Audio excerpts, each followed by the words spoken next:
expérimenté encore de nouveau, plusieurs fois dans ma marche avec le Seigneur. Chaque fois que des difficultés surviennent, le Seigneur me remet chaque fois la pensée de Richard dans l'esprit.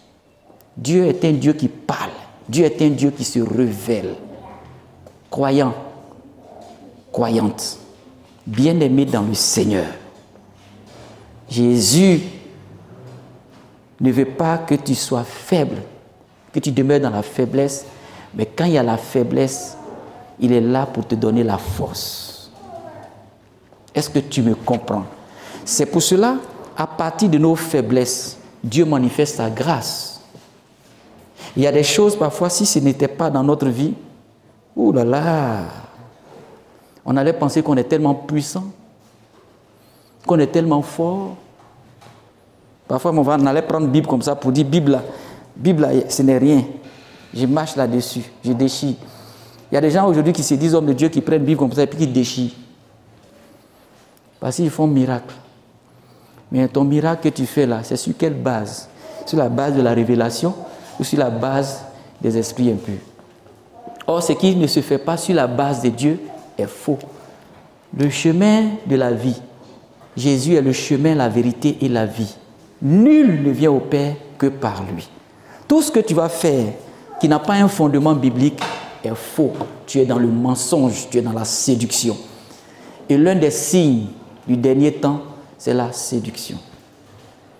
Je vais dire au peuple de Dieu, sois serein, sois confiant. Aie confiance en ton Dieu. Si tu as décidé de marcher avec Dieu, n'abandonne pas.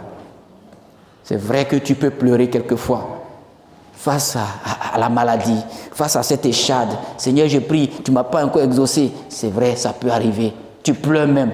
Parfois même, il faut pleurer. Pleure bien même devant Dieu. Mais quand tu as fini de pleurer, essuie tes larmes. Ne sois pas un poltron. Essuie tes larmes et continue d'avancer avec Jésus. Est-ce que tu m'entends, peuple de Dieu? Même moi qui suis le serviteur, parfois je pleure. Quand j'ai fini là, je suis comme ça. Et puis quand je marche là, tu ne vas pas sentir que lui il a pleuré hier devant Dieu. La vie c'est comme ça. Le Seigneur est là pour renouveler nos forces.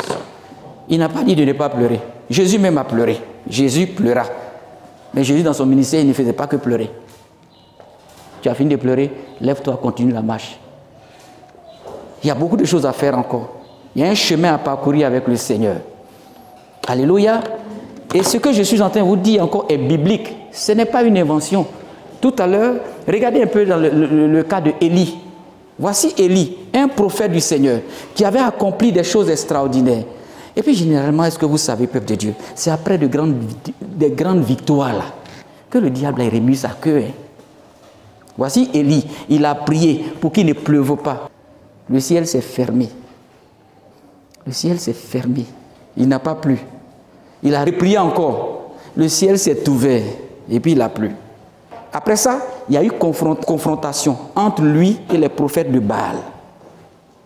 Plusieurs prophètes de Baal, il était seul. Une confrontation pour montrer qui est le vrai Dieu. Les prophètes de Baal ont invoqué leur Dieu. L'autel qui avait été dressé, il était question que le feu descende pour consumer un autel. Les holocaustes qui avaient été là, des sacrifices qui avaient été là, d'animaux. Les prophètes de Baal, ils ont prié leur Dieu du matin jusqu'au soir. Aucun feu n'est descendu du ciel pour consumer ce sacrifice, cet holocauste. Ils ont crié. Quand ils priaient là même là, le prophète Élie était seul. Il dit criez fort, peut-être que votre Dieu dort. Il n'entend pas, criez fort. Ça crie fort. Envoie le feu, notre Dieu. Peut-être qu'il entend faire la sieste, il ne sait pas. Criez encore. Ils ont crié du matin jusqu'au soir. Aucun feu n'est descendu du ciel pour consumer l'autel. Ils étaient maintenant fatigués à un moment donné. C'est là Élie a dit, bon, comme votre Dieu n'est pas si puissant pour envoyer du feu du ciel, écoutez-moi maintenant. Laissez, c'est mon tour. Moi, je vais invoquer mon Dieu. Le prophète Élie a levé les mains comme ça. Seigneur, Que ton feu descende pour consumer cet holocauste. Et avant ça même là, il dit mettez de l'eau dessus. Versez beaucoup d'eau. Quand quelque chose est mouillé, que ça peut prendre feu. Il n'a pas dit essence. Hein. Il dit versez beaucoup d'eau même. Ce n'est qu'à remplir d'eau. Vous allez voir aujourd'hui qui est Dieu. Il est seul, eux ils sont beaucoup. Parfois on pense qu'on est seul, les autres sont beaucoup. Parfois on pense que Seigneur, c'est à moi seul que ça arrive. Pourquoi moi, Seigneur? Pourquoi moi? Pourquoi moi je souffre? Pourquoi moi? Dans ta faiblesse là, il faut voir Dieu un peu. Vous voyez, Élie était déjà faible par rapport au nombre. Il y avait une supériorité de nombre de l'autre côté. Quand on est beaucoup compris là, normalement la flamme de la prière là, ça devient efficace. C'est pour ça la parole de Dieu dit, 2 valent mieux que 1. Là où 2 ou 3 s'assemblent à mon nom, je suis au milieu d'eux. Prophètes de Baal, ils étaient beaucoup. Lui, il était seul. Mais ils n'ont pas pu. Ils ont mis l'eau sur l'autel.